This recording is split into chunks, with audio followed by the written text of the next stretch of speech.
Salam əziz abituriyentlər. Biz bugün 4-cü mövzu sınavımızın imtahan suallarını müzakirə edəcəyik. Baxaq suallarımıza. Birinci sualımız say sistemləri mövzusuna aiddir.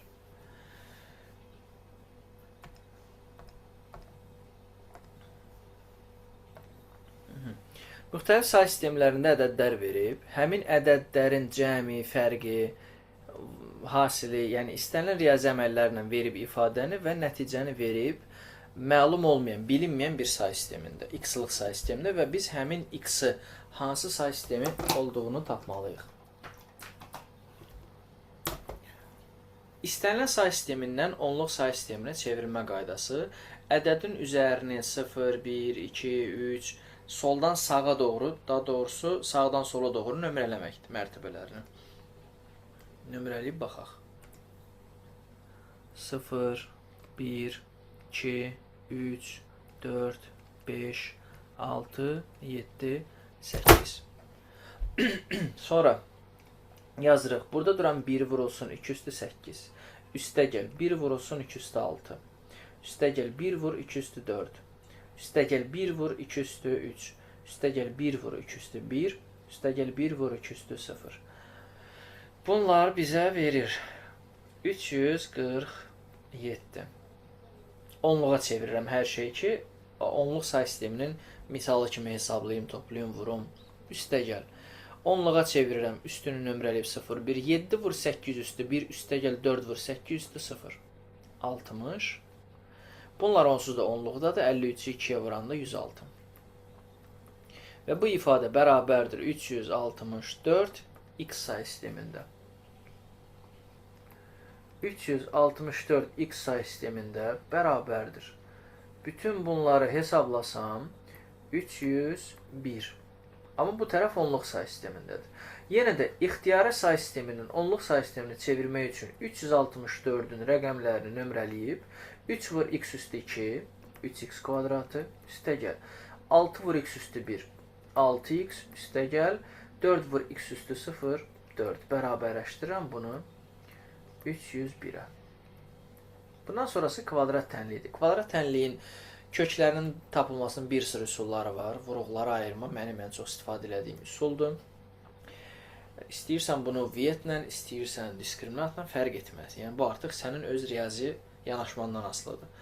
3x kvadratı üstə gəl 6x bərabərdir. 4-ü keçirdim bu tərəfə 297. Bütün tərəfləri 3-ə bölsəm x kvadrat üstə gəl 2x bərabərdir 99. X-i mötərizə xaricinə çıxarsam x plus 2 bərabərdir 99. Tənliyin 2 kökü var. Müsbət 9 və mənfi 11. Mənfi say sistemi ola bilməyəcəyi üçün cavabımız 9-dur. Birinci sualın cavabı C variantı. İkinci sual.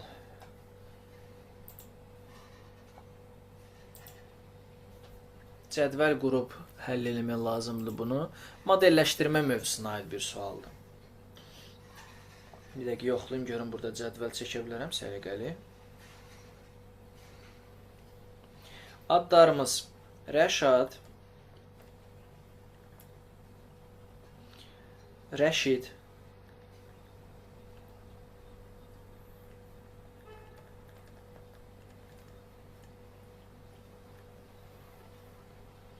Riyad,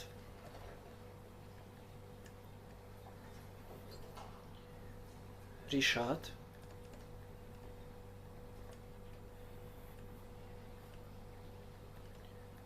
Rəşadət. Şəhərlərimiz Bakı, Gəncə, Sumqayıt, Şəki, Şamaxı.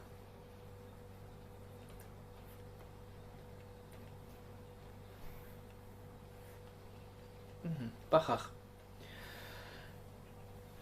5 idmançı 5 şəhərdə yarışda iştirak edib, yarışmada birinci yer qazanan medal alır, ikinci yer qazanan pul mükafat alır, üçüncü yerdə olan isə sertifikat. Sertifikat qazanan Riyad. Bu nə deməkdir? Yəni Riyad 3-cü yeri tutub. Gəl bu tərəfdə də yazım, sonra silərəm bunları. Rəşad. Burada da yerləri yazacağam. Rəşid, Riyad. Sertifikat qazanan Riyad o deməkdir ki, Riyad yarışın sonunda 3-cü yeri tutub. Rişad və Rəşadət.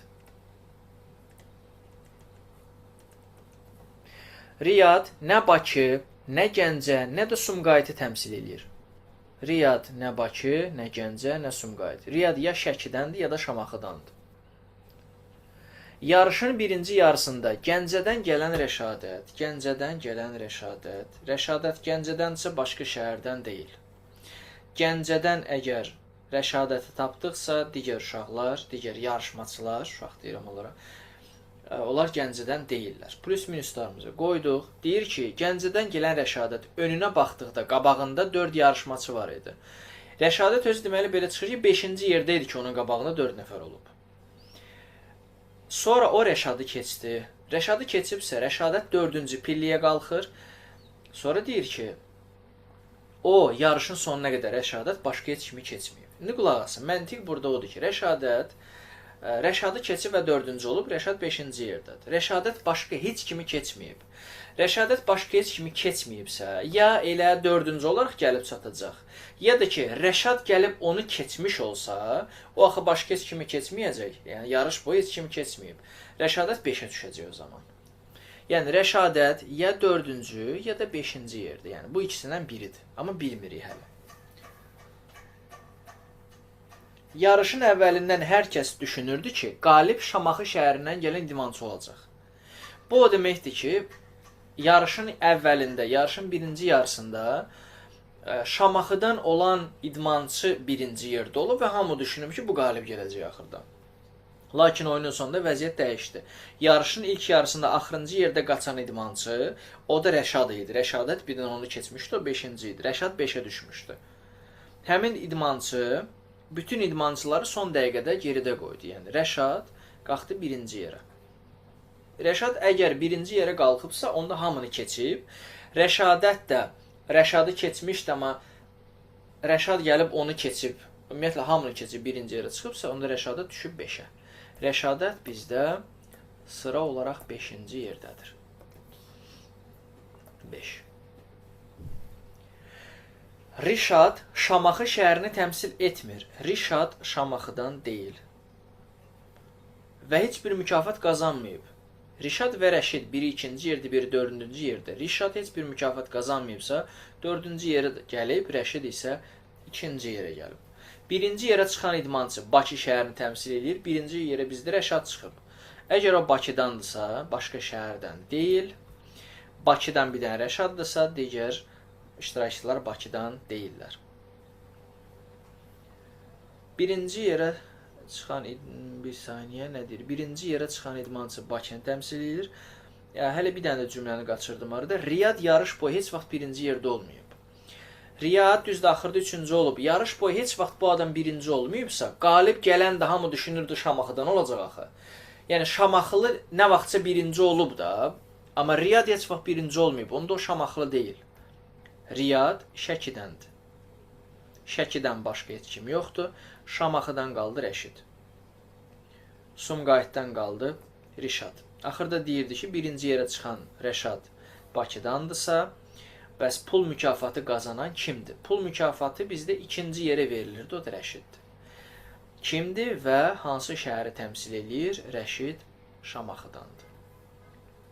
A variantı. Üçüncü sual.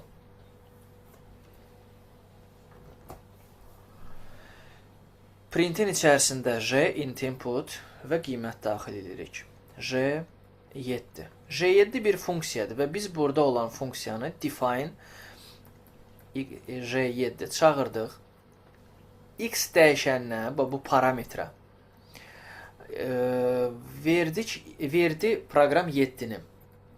X bərabərdir S7. S7 də bir funksiya adıdır. Yəni, burada funksiyanın içərisində bir başqa funksiya çağırıldı. S7 qiymətində. Y-in yerinə 7-ni qoydu. Düşdü aşağı və burada aldım. Y bərabərdir. 7 vur 2 üstə gəl 3. 17. 17 vur 3. Return bizə verdi 51. Return 51-i qaytarır. Bu SY funksiyasının çağırıldığı yerə. X 51-dir. Altdakı sətirdə X bərabərdir. S51 funksiyası. Yenidən S51 funksiyası çağırılır. Bu dəfə Y-ə verir 51-i. Düşür aşağı. Y bərabərdir. Y vur 2 üstə gəl 3. 51 vur 2 üstə gəl 3. 105. 105 vur 3 bizə verir 315. Return 315-i qaytarır. Bu SY funksiyasının çağırıldığı yerə. 315. Yəni burada qısası belə də X bərabərdir. 315 almışıq. Və bu funksiya def Jx funksiyası 5x-i qaytarır həmin funksiyanın çağırıldığı yerə, printə. 5x nə olacaq? 315, o da 5x. 1575. 1575 alınır burada. Return 1575-i qaytarır. Həmin funksiya printdən çağırılmışdır. Jx funksiyası. Printə qaytardı 1575.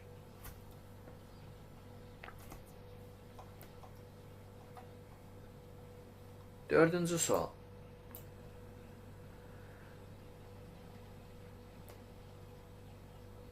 Təxminə şəxsi kabinetinə 27 simvoldan ibarət şifrə təyin edir. Həmin şifrənin ilk 13 simvolu rəqəmlərdən, yəni bizim rəqəmlərimizdən gedir söhbət. Son 17 simvolu isə 16-lıq say sisteminin simvollarına ibarətdir. Burada nəyi anlayaq biz? Sualın şərtində deyir ki, bir saniyə. Sualın şərtində bizə deyilir ki, şifrənin ümumi uzunluğu şifrə 27 simvoldur. 1, 2, 3, 4, 5, 6, 7, 8, 9, 10, 11. Yəni burada 27 simvol var. İlk 13 simvolu rəqəmlər, son 17 simvol 16-lıq say sisteminin simvolları olanda 13, 17, 30 olur. Amma bizdə 27 simvol var axı. Deməli, ilk 13 simvol 10 dənə rəqəm 0-dan 9-a qədər bunlardır. Son 17 simvolu isə 16-lıq say sistemidir. Ortada 3 dənə simvol ortaq kəsişir. İlk 13 dənəsinin hər birində 10 dənə, 10 dənə, 10 dənə, 10 dənə, 10 dənə simvol istifadə eləmək olar. Son 17-sində 16-lıq say sisteminin simvollarına istifadə eləmək olar hər pillədə. Ortada kəsişən hissədə isə həm 16-lıq say sistemi, həm 10-luq say sisteminin simvolları ola bilər. Amma 26 dənə yox. Çünki 16-lıq say sisteminin içində onsuz da 0-dan 9-a qədər rəqəmlər var. 16-lıq say sistemi hər ikisi üçün ortaqdır. Elə burada 16 olaraq davam eləyəcək. Çünki içində hər ikisi var. Bu şifrədə 27 simvolluq uzun şifrədir təsəvvürlə. Həmin şifrənin hər bir pilləsində təsəvvürlə ki, müxtəlif simvollar dursa belə, yəni bizim ən müxtəlif simvollarımızın sayı 16-dır da. 16 dənə simvoldan fərqli heç bir simvol yoxdur ki, biz parolda 16 fərqli simvol görə bilərik maksimum. Siz nə demək istəyirəm? Yəni, tutaq ki, qoyub 0, 3, A, F, G yoxdur da 16-lıq say sistemində. Məsələn, D, 3, 9, nə bilim nələrsə, maksimum fərqli simvolların toplam sayı 16-dır. Bunu demək istəyirəm. Deyir ki, təxminə bu şifrəni yazır yaddaşa bir mətn failinin içinə. Həmin mətn faili 39 simvollu əlifba ilə kodlaşdırılır. 39 simvollu əlifbada bir simvol 6 bitlə kodlaşdırılmalıdır. Amma gəl düşünək, 39 simvollu əlifba ilə burada duran hər bir simvolu kodlaşdırmaq olar. Olar, çünki buradakı hər pillədə biz 16-dan çox simvol kodlaşdırmırıq ki, 16 simvol 39 simvola yerləşir. Yəni, bu əlifbaya sığır. Yəni, hər simvolu 6 bitlə kodlaşdıra bilərik. Bu şifrədə toplam 27 simvol yer alırsa, onların hər biri 6 bitdən 162 bit informasiya daşıyır. Əslində, klaster məsələsi verilməsəydi, 162 bit yazmaq olardı. Amma burada demək istəyir ki, bu faylın real yaddaş tutumudur. kompüterin yaddaşı, kompüterdəki xarici yaddaş 4 kilobaytlıq klasterlərə bölünüb. Bir dənə belə 162 bit olan faylı yazmaq üçün bizə bir ədəd 4 kilobaytlıq klaster bəs eləyir. Fayl ondan kiçik qalır onsuz da. Və bu faylın həcmi avtomatik olaraq klasterin həcminə uyğunlaşır. 4 kilobaytla dəyərləndirilir. Bu bizim sualımızın cavabı. 5-ci sual. Python dilində yazmış proqramın nəticəsini müəyyən edin. Başlayırıq buradan. X sətir tipində olan qiymətdir. K 0. Mən sizə demişəm dəfələrlə, yenə təkrar eləyirəm, yadınıza düşsün. Dəyişənə 0 vermək və dövr daxilində onu üstəgəl 1 artırmaq, bu 99% ehtimalla nəyinsə sayını hesablayır. Baxarıq görüm nələrin sayından söhbət gedir. For j in range 0-dan fx plus lx buraya qədər. Fx nədir? Bir funksiyadır. Apardıq, qoyduq bura. F, x-in qiyməti nədir? Bu. 7, 1, 8, 2, 9, 3. Bu hissə bizə tanış gəlməlidir. Nəyidir? S dəyişəninə 0 verib, for in x-lə içindən bir-bir elementləri gəzir. Sətrin içərisindən onları integerləyib S-lə toplayır. Və bu dövrün sonunda buradakı rəqəmlərin cəmi alınır. 30. For in x bir dəfə i-yə 7 verdi, integerlədi, gəldi S-in üstünə. Gələn dəfə i-yə 1 verdi, integer 1, 7-nin üstünə gəldi 8 oldu. Gələn dəfə 8-i götürdü, integer, o biri 8-in üstünə gəldi 16. Beləliklə axırda hamısının cəmi 30. Return S-in qiymətini qaytarır çölə. Funksiyanın çağırıldığı yerə 30. Lx funksiyasında yenə də x-a vermişik. Ya bunu belə yazım da. L 7, 1, 8, 2, 9, 3. Yəni x-a bu qiyməti təyin eləmişik. X-i integerə çevirir. Yəni bu normal ədəd halını alır. Yəni bu hissəni L-i unut. X 0-dan böyük olduğu müddətcə ədədi ona bölə-bölə gedir. Bu ədəd neçə dəfə ona tam bölünə bilər? 718.293 0-dan böyükdür, ona bölür. Qaldı 71.829. Yenə bu ədəd 0-dan böyükdür, ona bölür. 7182 0-dan böyükdür, ona bölür. 718 0-dan böyükdür, dövrə girib ona bölür. 71 0-dan böyükdür, dövrə girib ona bölür. 7 0-dan böyükdür, dövrə girir, ona bölür. 0 alınır və 0 0-dan böyükdür, xeyr, dövr bitir. Neçə dəfə bu əməliyyat yerinə yetirilib? 6. Buradakı dövrlərin sayı uşaqlar 6-ya bərabərdir. İndi L-a baxaq. L başlanğıc olaraq 0-dır. Hər dövrə girəndə L-in qiyməti 2-2 artır. Yəni bu o deməkdir ki, 6 dövr ərzində L-in qiyməti 12 vayda artacaq. 12 olacaq toplamda. 12. Return L-in qiymətini qaytarır çölə, funksiyanın çağırıldığı yerə. Və beləliklə burada 0-dan 42-yə kimi alınır. Biz də range qaydasını bilirik ki, 0 daxil, 41 daxil olmaqla bu aralıqda işləyəcək. Girir içəri. J 0-dan 41-ə qədər olan ədədləri götürür. 0 daxil, 41 daxil. Və həmin ədədləri 2-yə böləndə qalıqlarının 0 olduğunu yoxlayır. Qalıq 0 olan hallarda K+1 sayacaq. Ədədi 2-yə böləndə qalığın 0 qalması nə deməkdir? Cüt ədədlər. 0-dan 41-ə qədər cüt ədədlərin sayı. Amma unutma ki, Python belə işləyir də. 0-ı 2-yə böləndə qalıq 0 alındığı üçün onu da cütlərin sırasına qoşub orada da girəcək. 1-dən 41-ə qədər 20 dənə cüt ədəd var. Axı 0-da da ödəyir deyə 21 dəfə bura girmiş olacaq. 21 dəfə içəri girmək, 21 dəfə K+1, +1, +1, +1 sonunda bizə 21 verəcək. 16-lı say sistemində ən kiçik tək rəqəmləri eyni 3 rəqəmli ədəd 1, 1, 1, 16. Beşli say sistemindəki ən böyük 4 rəqəmli ədəd.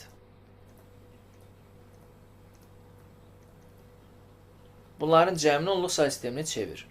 Onluq say sistemini çevirmə qaydamız bayaqda vurğuladıq ki, 1 vur 16 üstü 2, 1 vur 16 üstü 1, 1 vur 16 üstü 0 bunların hamısının cəmidir.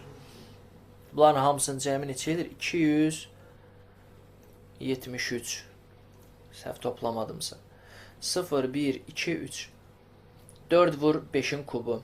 4 vur 5'in kvadratı. 4 vur 5 üstü 1, 4 vur 5 üstü 0. Hamısının cəmi 624. Bu iki ədədin artıq onluq say sistemində ifadələri alındı. Onların cəmi 897-dir. 897-nin rəqəmləri cəmini tap deyir. Bunların rəqəmləri cəmi 24-dür. 7-ci sual. 7-ci sualda çox mühüm, vacib bilməli olduğunuz bir məsələ var. Və bunu yadınızda saxlayın. Qəbul imtahanında özünüz axırıncı o 3 sualda da bir blok sxem 2 Python. Özünüz orada proqram tərtib edərkən çalışın ki, for-la remove, delete və yaxud da ki insert bu kimi şeylər istifadə eləməyin. Qaçın belə şeylərdən. Səbəbini qısaca izah edirəm. Məsələn, sən for i in a vermişsən. A siyahısı. A siyahısı da deyək ki 10 dənə elementdən ibarət idi. Sən fora əvvəlcədən izah eləmişsən ki i sıfırdan daha doğrusu i buradakı elementləri tək-tək götürüb 10 dövr etməlidir. 10 dövr. Dövrlərin sayı əvvəlcədən onun yaddaşına yazılır. Və sən içəridə girib başlayıb elementləri silə-silə getsən, ta ki 3 dənə element silməli oldun, siyahının uzunluğu qısaldı, 7 dənə element qaldı axı burada. Amma sən əvvəlcədən izah eləmişdin ki, bu i 10 dənə dövr etməlidir. i 8-ci, 9-cu, 10-cu dövrlərə girəndə və siyahının içində artıq həmin indeksli elementləri tapmayanda xəta verəcək ki, index out of range. Yəni, bəzən uşaqlar düşünürlər ki, siyahıdan silib qısaldıramsa, forda da a qısalacaq, xeyr. Bu baş vermir. Əvvəlcədən yadda saxlayır ki, dövr sayı bu qədər olacaq, sən silsən də o əvvəl yadda saxladığın sayla işləyir. Belə problemləri yaranır. Ona görə bacarırsan, while-la qur onu. While-la işləyəcək, problem olmayacaq. Və yaxud ən rahatı uşaqlar. Elementləri yeni siyahıya və yeni sətrə yığmaqdır. Ən rahat üsul odur. Çalışın o üsuldan istifadə edin. İndi həmin o silmə məsələsinin bir də başqa bir problemi də var. Gözdən qaçan. Həmin o gözdən qaçan problemi burada 7-ci sualda istifadə etmişəm. Gəlin baxaq.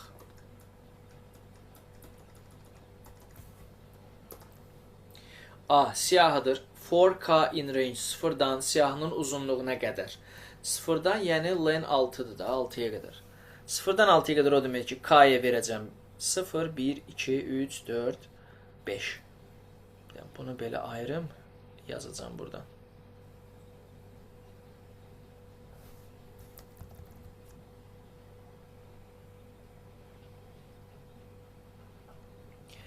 K-ya verdik 0. Girdi içəri.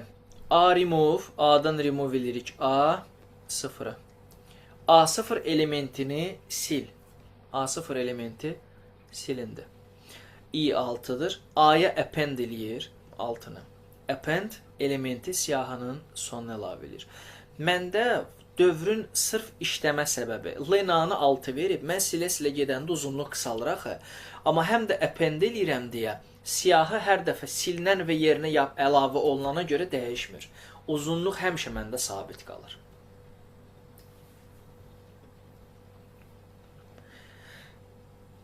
Növbəti dövrdə K 1 olur.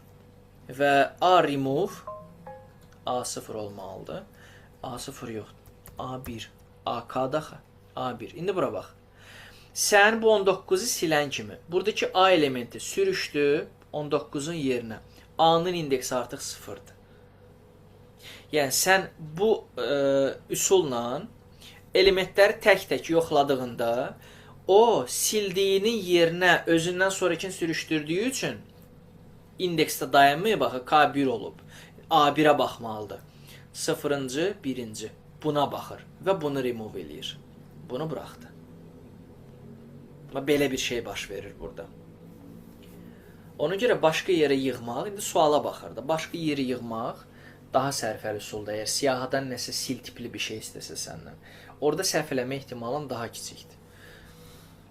Sonra append edirik sonuna bir dənə də 6. Növbəti dəfə K olur.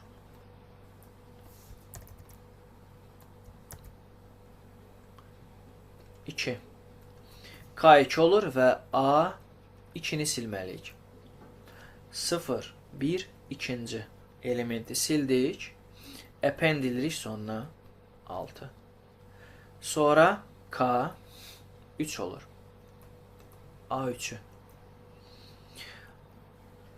0, 1, 2, 3 sildi. Append 6'nı. Növbəti dəfə K4 olanda A4'ü siləcəyik. 0-cı, 1-ci, 2-ci, 3-cü, 4-cü artıq bundan sonra nə silsə də onsuz da ancaq 6'lara aid olmuş olacaqdır o silmə və 6'nı append eləyir. K5 sonuncu dövrdür və A5'i silir. 0-cı, 1-ci, 2-ci, 3-cü, 4-cü, 5-ci bunu sildi. Yanına da bir dənə 6 append elədi. Vəsə K bitdi. Yəni dövr yekunlaşdı. Print A, siyahının çapı A11 və yanında da 4 dənə 6. Düzgün cavabımız A variantıdır. 8-ci sual Word mövzusuna aid, mətnlərin emalı mövzusuna aid sualdır. Burada gördüyünüz, şəkildə gördüyünüz mətnin üzərində aşağıdakı əməliyyatlar yerinə yetirilir. Abzasın birinci sətrinin sonundakı option sözü seçilir və Ctrl-C əmri icra olunur. Ctrl-C option sözünü kopyalayır. Kursor abzasın ikinci sətrində appears sözünün sağ tərəfinə yerləşdirilir. Bura. Və bir dəfə tab düyməsi basılır. Tab düyməsi icra olunduğunda appears və next sözləri arasında bir boşluq, böyük boşluq düşür. Amma fikir verin, burada olan option sözünü Ctrl-C copy eləmişik. Yəni söz layoutun yanından silinməyib. A variantında layoutun yanında option sözü yoxdur. Y variantında layoutun yanında option sözü yoxdur. Digər variantlar hələ ki qalıb, bilmirəm. Kursor abzasın sonuncu sətrinin sonuna bura qoyulur. Ardınca home əmri yerinə yetirilir. Kursor keçir sətrin əvvəlinə. Daha sonra yuxarı ox. Yəni kursoru keçirir özündən bir sətr yuxarı hissəyə və Ctrl-V yerinə yetirilir orada. Bizdə mübadilə buferinə option sözü kopyalanmışdı. Appears sözünün soluna option sözünü əlavə edir və layout options appears olur. Layoutdan sonra 2 dənə options olmalıdır. B variantı deyil. Əvvəlcə Ctrl-A, yəni bu mətn seçilir. Ctrl-R mətni sağ tərəfdən düzləndirir. Fikir verin, sağ tərəf düz, sol çıxıntılıdır. Sağa görə düzləndirmə. Ctrl-R. Düzgün cavab D.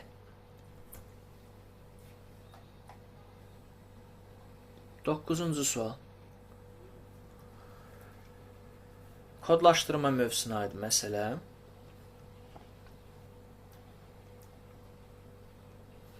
Yaddaş həcmi 5912 kilobayt olan bir disk var. Bu diskin içərisində 2 ədəd mətn faylı yerləşir və 1 ədəd qrafik faylı yerləşir. Mətn faylının həcminin hesablanma qaydasını yadımıza salaq. Səhifə 286 səhifə. Hər səhifədə yerləşir 64 sətir. Hər sətirdə 64 simvol. Və bütün bu simvollar kodlaşdırılır. Heç nə yazılmayıbsa ASCII sistemində. ASCII sistemində bir simvol 1 bayt. Ya istəyirsən 8 bitlə hesabla, sonra çevirərsən, fərqi yoxdur. Bərabərdir. Gəl bunu çevirək kilobayta, çünki bizdə yaddaş kilobaytlandır. Bunu bitə, bayta çevirməkdənsə bu ədədi kiçiltmək daha səmərəlidir. 286 vur 212 bayt. Mən bunu kilobayta çevirmək üçün 210-a bölməliyəm. 210-a bölsəm, qalacaq 286 vur 202 kilobayt. Yəni 1144 kilobayt. Bu mətin failindən 2 dənə daxı. 2288 kilobayt mətin faillarım oldu. İndi qrafik fayla gəlincə. Həcmi hesablanır hansı qaydada? Eyninə və uzunluğu olan üfüqi şaquli nöqtələrini sayı bir-birinə vurulur.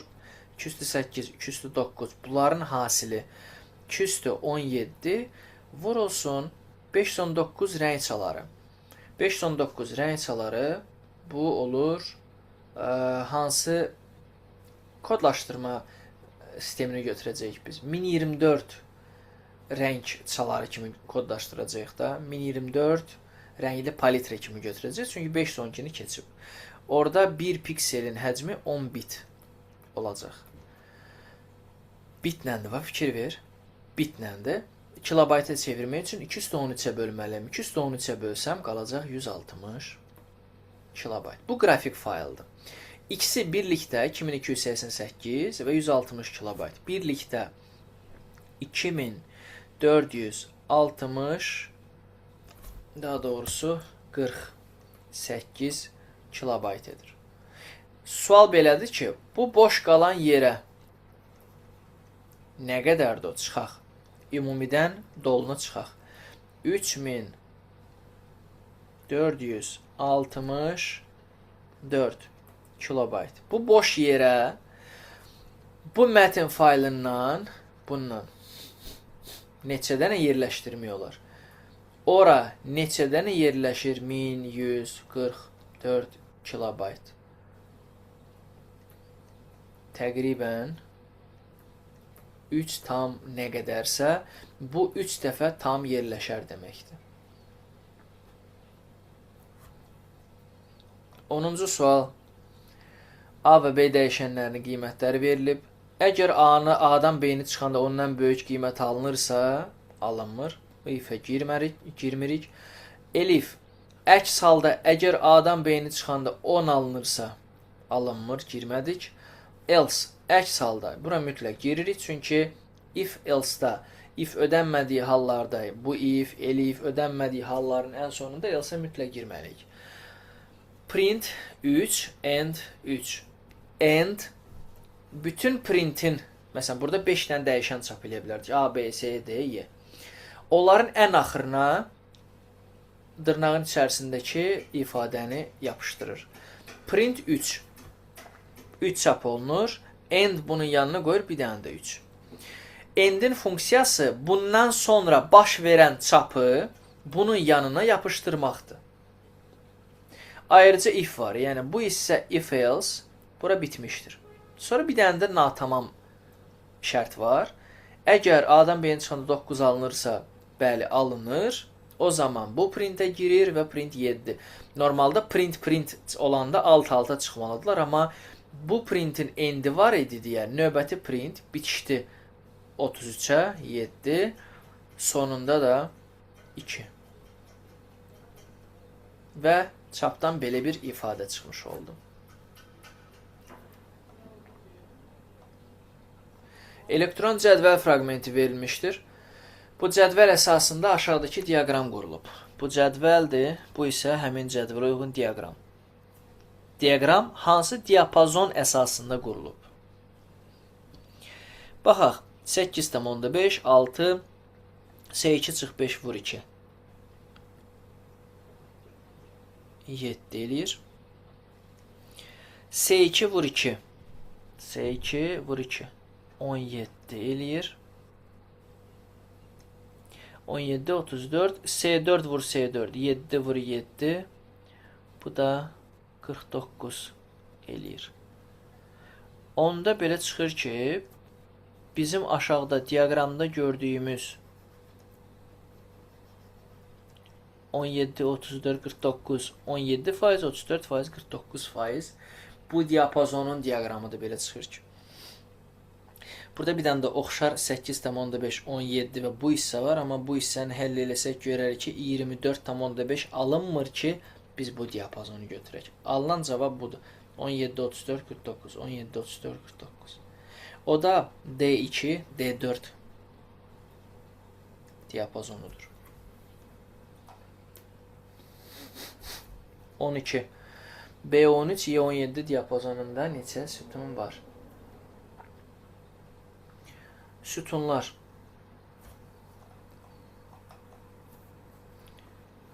B, S, D, Y.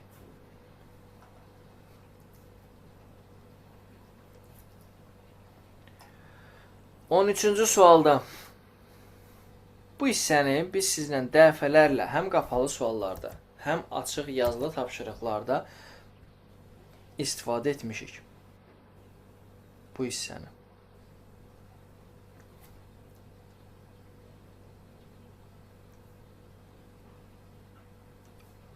Bu hissə daxil edilən x və y ədədlərinin ən böyük ortaq bölənini tapır. EBOB. Əvvəldə həmin x, y ədədləri bir-birinə vurulub və sonra alınan hasil, burada yekunda dövrün sonunda alınan EBOB-a bölünür. Ədədlərin hasilinin onların EBOB-una nisbəti bizə nə verir? EKOB-u verir. Riyaziyyatda keçdiyimiz düsturdur. Yəni, bu blok sxem daxil edilmiş x və y ədədləri üçün EKOB-u tapır. 14 nömrəli tapşırıq. Klaviaturadan A dəyişəninə aşağıdakı qiymətlərdən hansı daxil edilsə, çapdan bu ifadə çıxmış olacaq. A input verilib bizə. Bu inputa variantlardakı qiymətlərdən biri inputa görə string tipində daxil olunacaq. P-yə 1 verir və fikir ver. Məsələn, tutaq ki də, deyək ki, 95 olsa daxil edilən. For i in A bunun içindən bir dəfə 9-u götürüb verir. Bir dəfə 5-i götürüb verəcək. 9-u götürüb verər. P1-də 1-in üstünə həmin 9-u yazı 10 alınır və printə verir 10-un yanında nöqtə. Bizdə 8 yanında nöqtə qoyur. P özü 1-dən başlamışdırsa, deməli üstünə 7 gəlib ki, 8 alıb, yanına nöqtə qoyub. Gələn dəfə isə artıq P-nin qiyməti 8 olub, axı, burada çap elədiyimiz. 8-in üstünə nə gəlməlidir ki, 9-u çap eləyib yanına nöqtə qoysun? Belə çıxır ki, 1-dir. P9 alınırsa, gələn dəfə 9-un üstünə nə gəlməlidir ki, 18 yanında nöqtə qoysun? 9 gəlib 18 almalıdır. Cavab variantımız çıxdı. Yəni, buradakı rəqəmlərin sıra ilə cəmi alınır, amma əlavə bir dənə birdən istifadə etməklə. 1 ilə 7, 8, bunu da gəldi 9, bunu da gəldi 18, bunu da gəldi 20, bunu gəldi 28, bunu gəldi 31, bunu gəldi 38.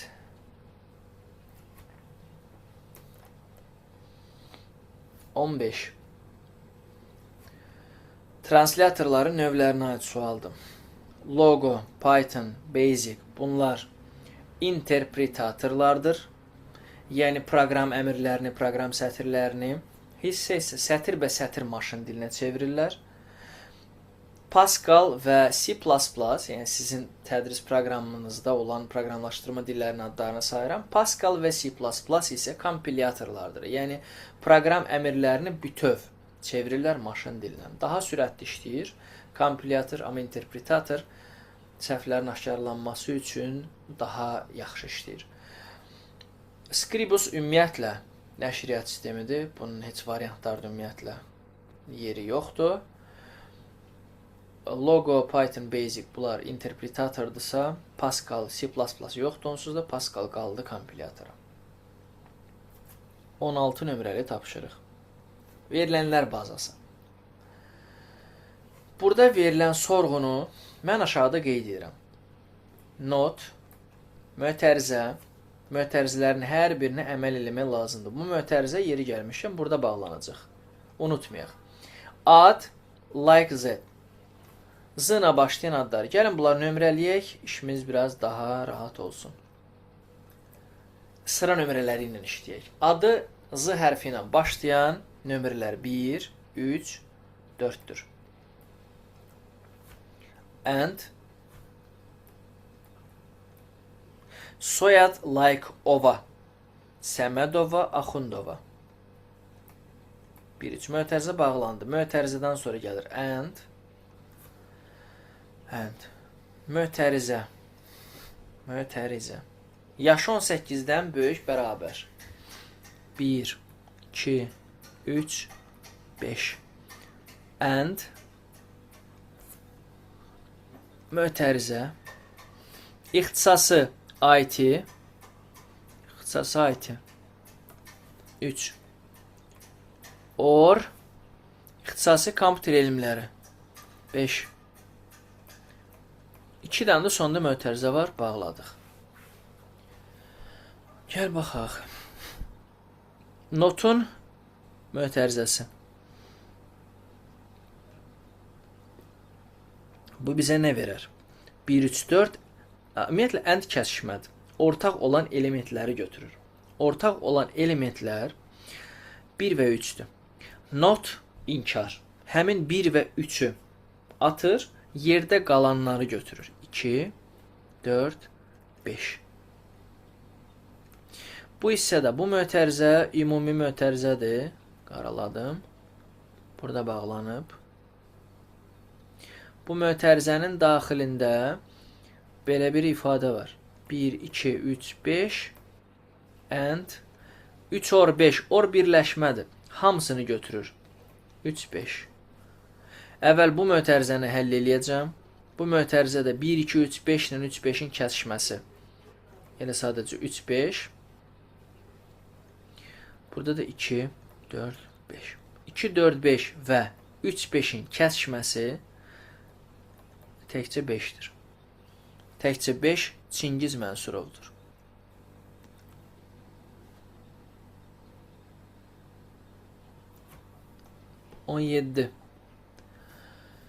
Python dilində yazılmış proqramda m dəyişəninin qiymətini bu ədədi daxil eləsək, m bərabərdir 5, 7, 0, 2, 3, 4, 1, 5. Ədədi normal ədəd kimi oxumağa riyaziyyatım çatmadı heç. 57.023.415. ABS əvvəl bu ədədin mütləq qiymətini qaytarır. Mənfi olsaydı müsbətə çevirəcəkdi. Müsbət olduğu üçün bir şey dəyişmədi. P2. P-ni 2 verib və burada vurmadan istifadə edib. Yəni biz həmin o 2-ni nəyəsə vurmaq üçün istifadə edəcəyik. While m böyükdür 5. M 5-dən böyük olduğu müddətdə bu hissədə bu sətirlər bizə tanış olmalıdır. Biz bu sətirlərdən dəfələr istifadə etmişik. Yenidən baxaq. N bərabərdir. Ədədi ona böləndə alınan qalıq 5-dir. Əgər alınan qalıq nədirsə, 2-yə böləndə alınan qalıq 0-dan fərqlidirsə, yəni təkliyi yoxdur. Təkdirsə, 2 tək alındı da. Bəli, girir içəri, P bərabərdir 2 vurulsun, 5 alınır. Ədədi ona tam bölür. Qaldı biraz qısalmış belə ədəd. Növbəti dövrdə bu ədəd hələ də 5-dən bölüldüyü üçün girir içəri, n alınır, ona böləndə alınan qalıq 1. 1 tək olduğu üçün girir içəri, vurur 1-ə. Ona tam bölürük. Alınan yeni ədəd 5-dən böyükdür. Girir içəri, həmin ədədi ona bölsək qalıq 4 alınır. 4 tək deyil deyə if şərtinə girmədik, m-i ona tam böldük. 57.023 5-dən böyükdür, girir içəri, 57.023-ü 10-a tam bölsə 3 alınır. 3 təkdir. Ona görə girir içəri, vurur içə. Ədədi 10-a tam bölsə 5702 qaldı. While 5702 5-dən böyükdür. N həmin o 5702-nin 10-a bölünmədən alınan qalığı 2 alındı da. Təkdir yox, if-ə girmədi, ədədi 10-a tam böldü. 570. 575-dən böyükdür. 575-in 10-a bölünməsindən alınan qalıq 0-dır. Tək deyil, if-ə girmədi. Düşdü aşağı 10-a tam böldü. 57 5-dən böyükdür. 57-ni 10-a böləndə alınan qalıq 7-dir. 7 təkdir, ona görə vurur 7-yə. Ədədi 10-a tam bölür. Qaldı 5. Burada diqqətli olmaq lazımdır. N 5-dən böyükdür. 5-dir. 5 5-dən böyük deyil axı. Yox, while dövrünü bitirdi. Və print P. Nə alındı? 2 vur 5 vur 1 vur 3 vur 7. 210. Proqram qısaca nə edir desək, ədədin ən axırıncı rəqəmi istisna olmaqla, axırıncı dediyim, yəni ki, təklik mərtəbəsindən başlayaraq ən böyük mərtəbəyə doğru da, sağdan sola doğru. Bu rəqəm istisna. Yerdə qalan rəqəmlər içərisindən rəqəmlərə parçalayıb baxıraq. 5, 1, 4, 3, 2, 0, 7, 5, 1, 4, 3, bu belə gedir. Bu rəqəmlər içərisindən tək olanlarını girib vurur bir-birinə, amma əvvəldə də P2 idi. Həmin o tək olan rəqəmləri hasilini 2-yə vurur. 210.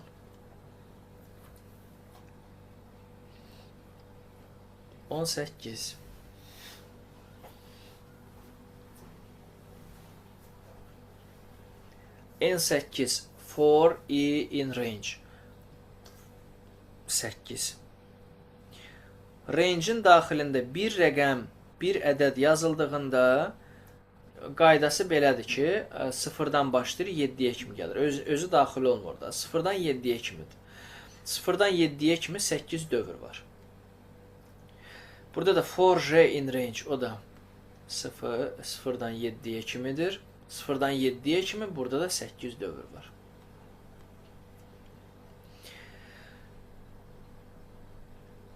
Burada neçə dövr var? İ-yə birinci veririk 0. Girir içəri, J-yə veririk 0. Nəsə icra olunur, növbəti dəfə J olur 1, yeni icra olunur J olur 2, 3, 4, 5, 6, 7. Yəni J 8 dəfə fırlandı mı, ondan sonra qayıdır i-ni 1 eləyir və düşüb təkrar J-ni 0-dan 7-yə qədər fırladır. 64-dən dövr alınır. Və biz görürük ki, for içəridə ya if var, ya else var. Yəni bu if-ə, ya da bu else-a ikisindən birinə mütləq girməlidir. Mütləq girəndə də ya qara kvadrat, ya da ağ kvadrat mütləq çap olunmalıdır. 64 dövr var və hər dövrə girəndə çap baş verirsə, 64 çap olmalıdır deməkdir. 64 dənə kvadrat görməliyik cavabda. 64 dənə kvadratı olan cavablara bax. A variantında 64 dənə kvadrat yoxdur. B variantında da yoxdur. Cavab deməli bizdə ya C, ya D, ya da Y-dir. I0 girir içəri, for J 0.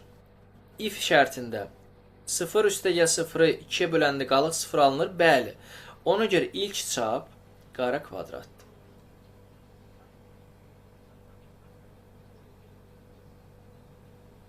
Qara kvadrat. Növbəti dəfə hələ bu fordan gedir söhbət. J 1 olur, 0 üstəli 1 2-yə böləndə qalıq tək alınır. Ağ kvadrat. Hər dəfə əslində hər print sözü çapı alt-alta verir. Amma burada end olduğu üçün end bu kvadratları həmişə yan-yana çıxardacaq. A kvadrat. Sonra J 2 olur, yenə cəmcüt olur deyə qara kvadrat. Və bu proses J gəlib 7 olur, bitir. Ondan sonra bir dənə print boşluq var. Bu print boşluq endə görə qoyulub ki, yəni bir dənə ayırıcı çap olsun. Və bu print boşluqdan sonra qayıdıb ən başda i-ni artırıb düşəndə J də yenidən 0-dan 7-yə qədər gedəcək. Bura artıq yeni sətir kimi çap olunacaq. I1, J0 cəmi elə ilk dəfədən 1-dən 0-ın cəmi tək olduğu üçün A kvadrat çap eləyir. Sonra növbələşəcək. Qara kvadrat, ağ kvadrat və s.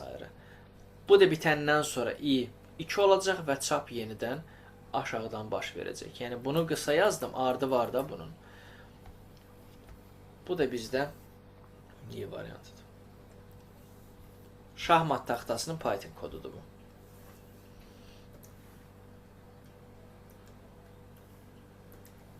On 9. Aşağıdakı alqoritmdə dövrün gövdəsi neçə dəfə yerinə yetirilir? Dövrün gövdəsi əməliyyatın aparıldığı yerdir. Hesablamanın aparıldığı hissədir. A, K dəyişənləri. A dəyişəninin qiyməti 49, K dəyişəninin qiyməti 1-ə bərabərdir. Mən hər bu fiqura daxil olduğumda, dövrün gövdəsində o, hər ora daxil olduğumda fiqurun qırağına bir xətt işarəsi qoyacağım. Axırda da birlikdə sayarıq ki, həmin xəttlərin, həmin qoyduğum işarələrin sayı neçəyə bərabərdir. O, ora girdiklərimin nişanı olacaq da, yəni qarışdırmamaq üçün, sayı itirməmək üçün işarələyəcəm. 49, 1, düşdük, gövdəyə artıq bir dəfə giriş eləmişik. 49 çıx 1, 48, K üstəlik 2, 3. A 5-dən kiçikdir, yox. Yenidən bu fiqura daxil olduq. A çıx K 45, K üstəlik 2, 5. A 5-dən kiçikdir, yox. Yenidən bu fiqura daxil oldum. A çıx K 40, K üstəlik 2, 7. A 5-dən kiçikdir, yox. A çıx K 33, K üstəlik 2, 9. A 5-dən kiçikdir, yox. Yenə bu fiqura girdim. A çıx K 24, K üstəlik 2, 11. 24 5-dən kiçikdir, yox. Yenidən bu fiqura girdim. 13, 13. 13 5-dən kiçikdir, yox. Yenidən bura daxil olduq. A çıx K 0, K üstəlik 2, 15. A 5-dən kiçikdir. Bəli, çapa çıxdı K-nın qiyməti 15. Bizdən soruşduğu bu fiqura bura neçə dəfə girməyimizdir. 1, 2, 3, 4, 5, 6, 7 dəfə girmişik o fiqura. Yəni, gövdənin yerinə yetirilmə sayı 7-dir. Dövrlərin sayı 7-dir.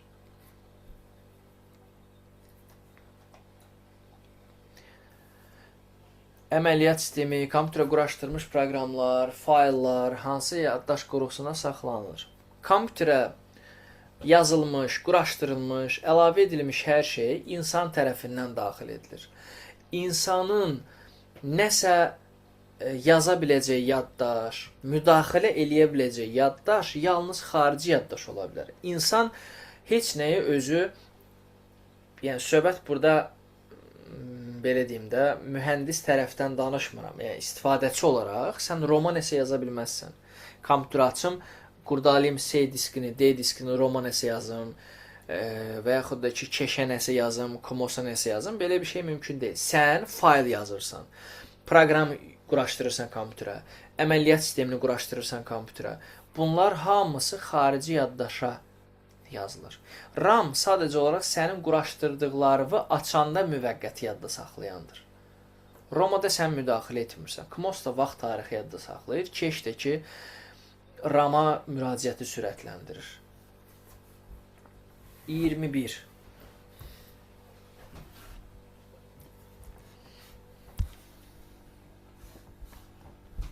Baxaq, görək. Nə istəyir bizdən bu sual? Y bərabərdir, ümidsizlik. Y bərabərdir. Y strip. Strip kənarlarda olan boşluqları silir. Özə fikir verin, burada dalbadal 2 metod var. Soldan sağa başlayır. Əvvəlcə Y strip eləyir. Qıraqlardakı boşluqları kəsir və alınan ümidsizlik capitalize olunur. Yəni, ilk hərfi, ilk simvolu böyüdülür. Belə bir cavab alınır. Ümidsizlik.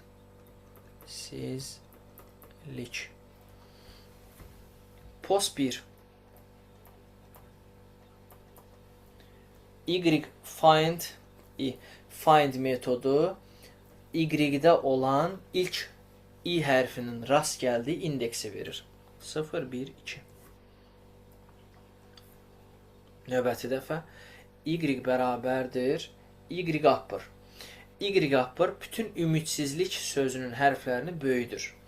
Və i hərflərinin hər birini balaca üyə çevirir. Yəni, harada burada i görürdünsə, bunların hamısının yerinə balaca ü yazacağım, amma qalan hərflər hamısı böyük. Bu ü dəyməmişik ki, qalıb olduğu kimi. Ü, m, artıq bu i upper'a görə böyüdülmüşdü və balaca ü ilə əvəz edilmişdi. D. Sözlük.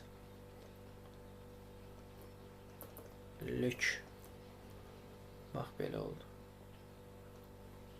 Ümidsizlik alındı. POS 2. POS 2 Y-də axtarır balaca ü hərfinin ilk indeksini. 0, 1, 2. Balaca ü-nin indeksi. Y lower. Ümidsizlik balacalaşdırılıb bütün hərfləri və bütün i'lər i'lərə əvəz olunur.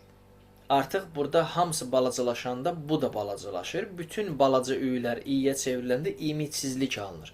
Ümidsizliyi upper eləyir və y bərabərdir böyük hərflərlə ümidsizlik alınır.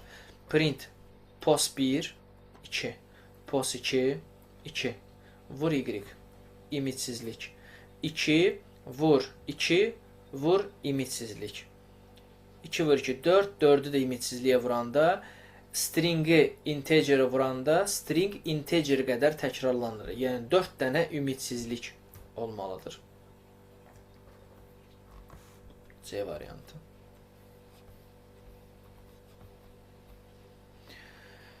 22. 22-ci sualda biraz şəkil balaca da gəl bunu böyüdək. Bu hissənin iş prinsipi belədir. Buradan buraya qədər olan hissə bir sətirdə yazıldığı üçün aralarında and. Kriteri hissəsində bu hissə yəni bir sətirdə yazıldığı üçün bura and və iki mötərizə aralarında orla yerinə yetiriləcək. Niyə? Çünki aşağıdakı mötərizə bir sətirdədir, digər mötərizə başqa sətirdədir. Müxtəlif sətirlər arasındakı əməliyyat or əməliyyatıdır. Amma qabaq-qabağı duranlar ID and surname, age and maaş, sonra alınan mötərizələr fərqli sətirlərdə durduqları üçün or. Burada cavabı çox sadə üsulla tapmaq olur, heç bunu axtarmadan. Like, yəni ID-nin içində 104 olan, burada da ulduz var, burada da ulduz işarəsi var. Hər iki tərəfində ulduz olan yeganə variant onsuz da bizdə B variantıdır. Qalan variantların heç birində 104-ün hər iki tərəfində vergül yoxdur. Bu da mənim qeyd elədiyim mötərizə. Burada bağlayıb. Soyadın özündə də like ova ya da yeva var. Sonra burada da digər mötərizədə age ilə maaş var. Tapdıqlarının da arasında ordur.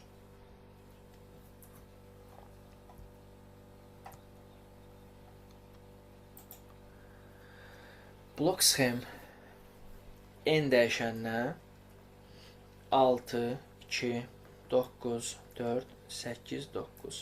Bu 6 rəqəmli ədəd daxil edilir. A9-dur, S1-dir. N ondan böyükdür. Bu n ədədi bəli ondan böyükdür. Daxil oluruq içəri. N-i ona tam bölək.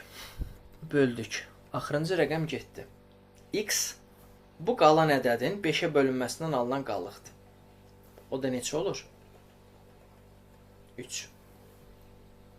3 A-nın qiymətindən 9-dan kiçikdirmi? Bir saniyə, bunu gəl belə yazaq. Həmişəki üsulumuzla da.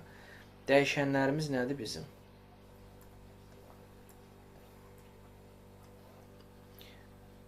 X A S. A-nın ilk qiyməti 9 idi. S-in ilk qiyməti 1 idi. Gəldi burada X-a aldıq 3-ü. Yoxlayır ki, X A-dan balacadır. Bəli. H-yi gedir S vur X. 3 olur. A isə x-i mənimsəyir. A 3 olur. Gələn dəfə gəlir şərtə, ədəd ondan böyükdür, bəli, girir içəri, ona tam bölür. Alınan 6294 ədədinin 5-ə bölünmədən alınan qalığı 4-ə bərabərdir. 4 kiçikdir A-dan, yəni 3-dən. Yox, boş fırlanır. Ədəd ondan böyükdür, bəli, girir içəri, ədəd onu bölür. Bəs 629-un 5-ə bölünmədən alınan qalığı nədir? Yenə 4. 4 kiçikdirmi 3-dən? Yox, yəni boş fırlanır. Növbəti dəfə ədəd ondan böyükdür, bəli, ədəd onu tam bölür. 62. 62-nin 5-ə bölünmədən alınan qalığı 2-dir. Və bu dəfə 2 3-dən kiçikdir, bəli. S vur x 3 idi, bu da 2. Hasili 6. A isə x-i mənimsəyir. A götürür x-i, yəni 2-ni. Gələn dəfə ədəd ondan böyükdür, bəli. Böldü ona. 6 qaldı. 6-nı 5-ə böləndə qalıq 1 qalır.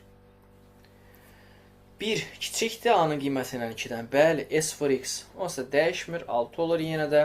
A isə x-i mənimsəyir 1. Qalxırıq. Ədəd n ondan böyükdür. Yox. S plus A. S, A cəmləri 7-dir.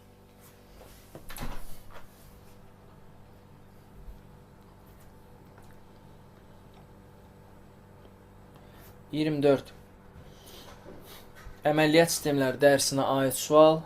İdarəetmə panelinin hansı görünüş rejimləri var? Oradakı utilitlərə, idarəetmə proqramlarına baxmaq üçün.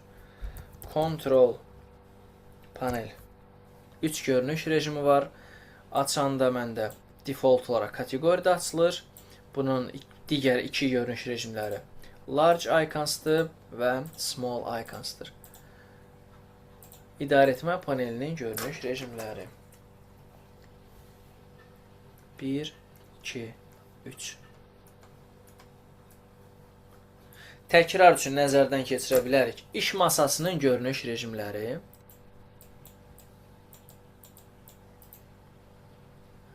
Large, medium, small'dur. Bir də var qovluğun görünüş rejimləri. Qovluqların görünüş rejimi isə 8 dənədir.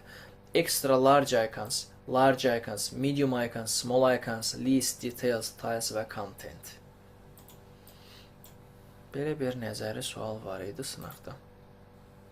25. Mütləq yadda saxlamalı olduğunuz çox vacib bir məqam var burada. Sum G11. G11 xanasında dırnaqda yazılan ədəd sayılmır. Mətn kimi sayılır. Eyni də proqramlaşdırmada string kimi düşün bunu. G13 özdə diapazon deyil. Nöqtə vergül. Qoşa nöqtə olsa G11-dən G13-ə qədər hamısını götürər. Amma nöqtə vergül ayrıcıdır. G11-i ayrı götür, G13-ü ayrı götür. G13-də söz yazılır. Bu da ədəd kimi sum, cəm funksiyasına aid edilmir. Amma funksiyanın mötərizəsinin daxilində buna arqument deyilir. Funksiyanın arqumentində ədədi dırnaqsız da sadə 12 yazsan götürür. Dırnaqda da yazsan, yenə də dırnağın içindəkini ədəd kimi oxuya bilir. Və sadəcə bu üçü arasında tək ədəd 12 olduğu üçün mənə onun nəticəsini verir. Buradakı 12 yenə təkrarlayım. Dırnaqsız da yazılsa 12-dir, dırnaqlı da yazılsa yenə də 12-dir. Hər iki halda götürür. Amma buradakini yox. 26. A təpəsindən G təpəsinə, B təpəsindən keçməməklə neçə müxtəlif yolla getmək olar? Cavab balaca alınırdı. Qraf balacadır deyə hətta bir-bir yolları yazmaqla da tapa bilərdiniz. Çətin deyildi sual. Mən yolları ləğv eləyirəm daha rahat təsəvvür edəsiz deyə. B təpəsi yoxdur deyə deyir. B təpəsi ilə olan bütün bağlantıları ləğv eləyirəm. Yəni ki, sanki B təpəsi heç olmaymış kimi davranaq.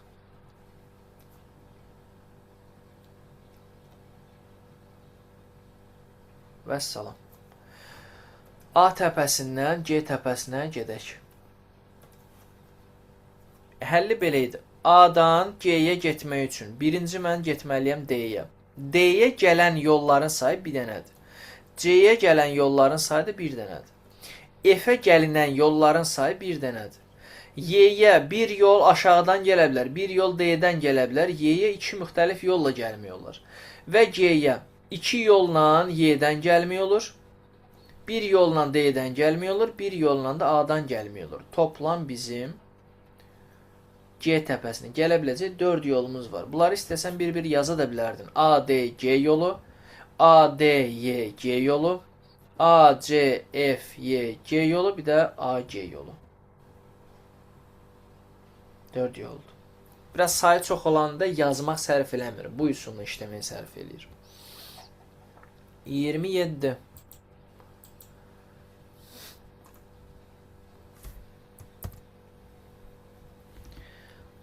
Aşağıdakı A, B, C, D, Y variantları uyğun olmalıdır. Buradakı 1, 2, 3'ə. Başlayıram buradan. 2B 10 string tipinə çevirdim. String tipində olan 10, yanına string tipində olan 7.7, yanına string tipində olan 1. Hamısı yan-yana yapışmalıdır. 10 7.7 1. 107.71 kimi göründü. 2'yə uyğun oldu. Buna baxdıq. Float C. String tipindən float tipinə çevrildi. Üstünə gəlindi 5, 12,7. 12,7'nin integer hissəsi, tam hissəsi 12'dir. 12 vurulsun dırnaqda 1. Elə 12 dənə 1 deməkdir. Heç bizdə 12 dənə 1 ilə başlayan cavab yoxdur onsuz da. 1, 2, 3, 4, 5, 6, 7, 8, 9, 10, 11, 12. Yanına yapışdırmalısan B-ni S dəyər tipində 5. Yəni, belə cavab yoxdur. Burada A-nı vurur B-yə. A-nı B-yə vursaq, yəni string 1 vur 5. String 5 dəfə təkrarlanır. 1, 2, 3, 4, 5. Üstə gəl. Yanına yapışmalıdır. B dəfə bu mötərizənin içi. 5 dənə nəsə. Float C 7,7. Onun integeri 7. A S dəyər 1'dir. Üstə gəl S dəyər 7. 2 dənə S dəyərin cəmi yan-yana yazılma verir. O da 1, 7, 17 kimi yazılır. B'dəki 5 idi. 5 vurulsun 17. 1'i, 2'si, 3'ü, 4'ü, 1, 2, 3, 4 və 5. Bu da uyğun oldu 1'ə. D variantında. S dəyər B. String tipində 5. Yanına da yapışmalıdır 1. Oldu 51. 3 vur string tipində 51. Bu oldu 3 dənə 51, 51, 51. Üstə gəl. 7.7'nin float'a çevirir. Sonra integer'e çevirir və 4 çıxır. 3 qalır və alınan 3'ü çevirir string tipinə, yapışdırır bunun yanına. D uyğun oldu. Y variantında integer A 1. B onsuz da integerdir. Üst-üstə topladı normal 6. Üstə gəl. C-ni float eləyir əvvəl. Bu stringdə dırnaqları itirir. Sonra onu integerə çevirir. 7. Və bu 3 dənə ədədi toplayır. 1, 5, 7. Cəmi 13 eləyir. 13'ü də 3'ə vuranda 39. Bu da heç birinə aid deyil. Uyğunluğu müəyyən etdik.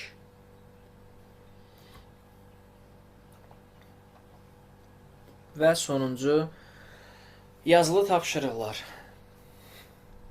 Gəlin blok sxemi quraq.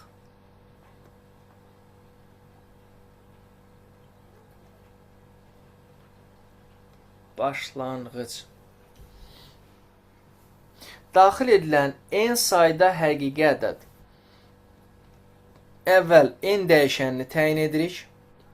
N daxil ediləcək elementlərimizin sayı olacaq. Ondan sonra dövrə hazırlıq. Dövrdə məndən nə tələb olunur? Mən tək sırada daxil olunan ədədlərin ədədi ortasını tapmalıyam. Bunun üçün mən onları toplayacağam. Mən onları sayacağam. Və həmin o tək sırada daxil edilən ədədlərin hasili də var. P bərabərdir 1 və normal dövrü aparmaq üçün bir i dəyişəninə ehtiyacımız var ki, sonsuz dövr olmasın. Bunları verdik. İndi dövrün şərti. Nə qədər ki i n-dən kiçik bərabərdir. Yəni n dəfə dövr yaradırıq da və n dəfə x ədədi daxil edirik. Bizdən deyir ki, daxil edilən x-in daxil edilmə sırası təkdirsə, biz də ədədlərin daxil edilmə sırasını i ilə aparırıq da. i 1-dir, birinci ədəd, ikinci ədəd, üçüncü ədəd. Mən yoxlayıram ki, i, yəni bu x ədədinin daxil edilmə sırası təkdir, faiz 2 1-ə bərabərdir. Əgər təkdirsə, həm onların ədədi ortasını, həm də hasilini tapmalıyım. Ədədi orta ən sonda olacaq. Toplayıb sayına böləcəm. S bərabərdir həmin x ədədlərinin cəmi. K bərabərdir K üstə gəl 1. Hər dəfə bura girəndə sayacağım ki, bu toplamanı 5 dəfə eləyirəmsə 5-ə böləcəm. 15 dəfə eləyirəmsə 15-ə böləcəm. Və həmçinin həmin tək sırada daxil edilən ədədləri P vur x ilə vuracam. Tək sırada daxil edilən bunlardır. Cüt sırada daxil edilən ədədlərlə bağlı heç bir tapşırıq verilməyib bizə. Burada isə i bərabərdir i üstə gəl 1 etməyi unutmuruq. Sonsuz dövr yaranmasın deyə.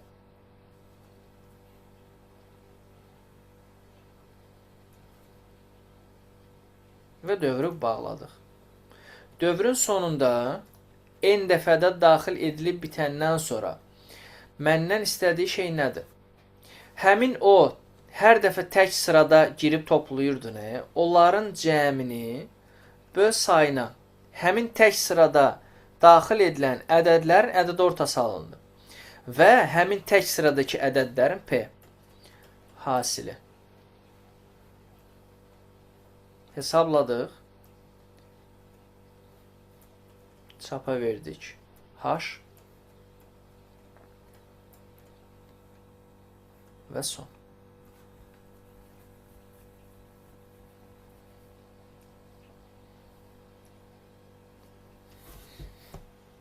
Bu bizim blok sxemimiz.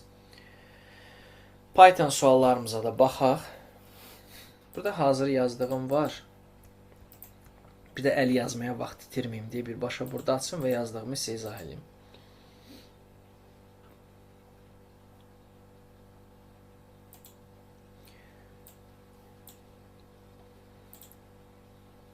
Deməli, bu 29-cu sualdır.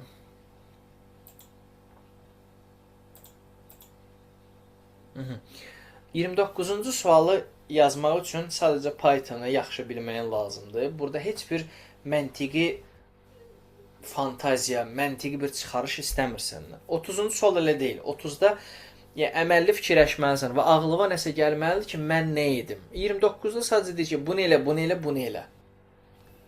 Baxın, X siyahısının elementləri klaviaturadan bir-birindən bir vergüllə ayrılmış sətr şəklinə daxil edilir. Bu siyahı olacaq. Amma siyahı olmazdan qabaq sətir kimi input olunub. Mən də nümunə vermişəm burada. Hu 7, salam, hg 5-dır, make 5 tab, hell 5 lolo. Bunları aralarını vergül qoymaqla bir sətirdə daxil edib və sonra onu çevirməliyik siyahıya. Siyahıya çevirmək üçün daxil edilən sətri split eləyib aradakı boşluqlardan, boşluğunu öyrəşmişəm, boşluqdan bölməyə, aralarındakı vergüllərdən kəsib parçalayıram. 1, 2, 3, 4, 5 hissəyə parçalayıb onları yığıram siyahıya. Bu split metodunun funksiyasıdır. Sətri siyahıya burada yazdığın simvoldan kəsib bölüb yığır. Mən bölməni eləyə bilərdim. Məsələn, M hərfindən. Onda M hərfinə qədər 1 yığacaqdı. M-dan kəsəcəkdi ortadan. Təzədən bunları bir yerə yığacaqdı. Özdə vergül zad hamısını da yığır. Belə. Belə. Bu bir element olacaqdı. Sonra M-dan bölüb buradan da 1 yığacaqdı. Axıra kimi bu formada olacaqdı. S sətrini vermişəm. Sonra deyərəm niyə. For Unix ilə bir-bir siyahıdan bu sözləri gəzirəm. Hansı sözün birinci simvolu H-dırsa, girirəm içəri. Uzunluğu da təkdirsə və orta simvolu da 5-dirsə, orta simvolu tapmaq üçün bəzi uşaqlar len böl 2 üstəgəl 1 yazırlar. Düz deyil. Çünki, məsələn, bax, bu məktəb sözündə 3, 3, 7 simvol var da, düzdür. Len uzunluğu 7-dir. 7-ni 2-yə tam bölsən 3 alınır. i3 0, 1, 2, 3, 5 olur da onsuz da. O da orta simvoldur da. Yəni bunu həmişə yadınızda saxlayın. Hansısa bir orta elementi tapmaq üçün sadəcə l-ni 2-yə 2 bölməyinə tam bölmək lazımdır. Uzunluqları təkdirsə və orta simvolu 5-dirsə, şərtdə tələb elədiyi kimi yazdım. O zaman həmin elementləri yan-bayan birləşdir. S plusi. Boş S sətri götürmüşəm və həmin i elementlərini S sətrinə yığıb birləşdirirəm. Sonda isə həmin S sətrini və S sətrinin uzunluğunu çapa verirəm.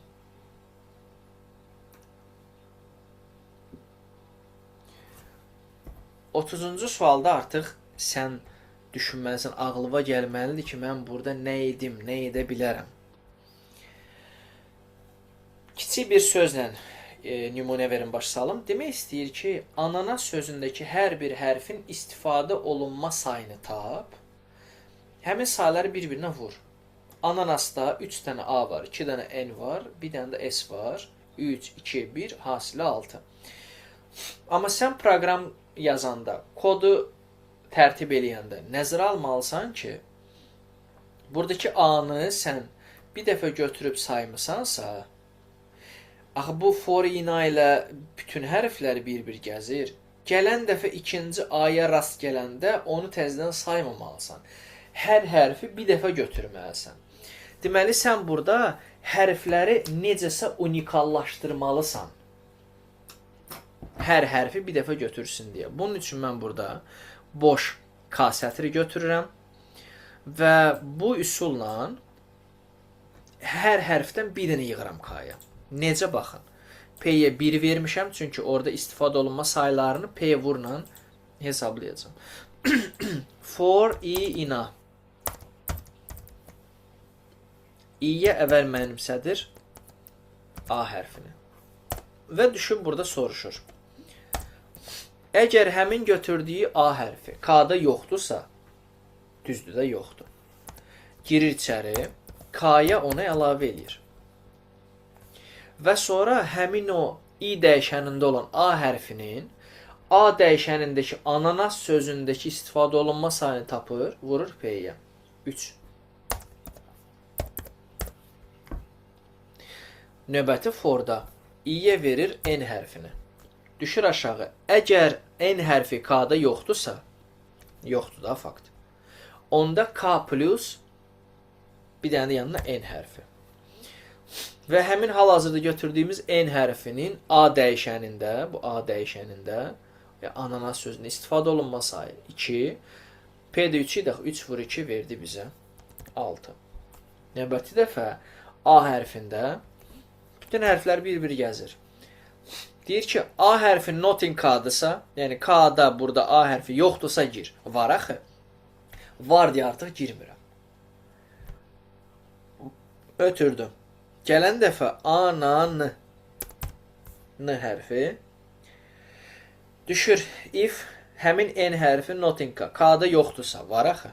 Onda girmir. A-nan A hərfi Sonra A hərfi əgər not in K, K-da yoxdursa var axı, buraxır və S hərfində əgər S hərfi not in K, yəni K-da yoxdursa yoxdur, girir içəri, K-ya S hərfini əlavə eləyir. S hərfinin ananasda istifadə olunma sayı 1-dir. P-yə də vursa, onsuz da 6 vur 1 bizə yenə də 6-nı verəcək. Bunu da belə yazmalı idiniz.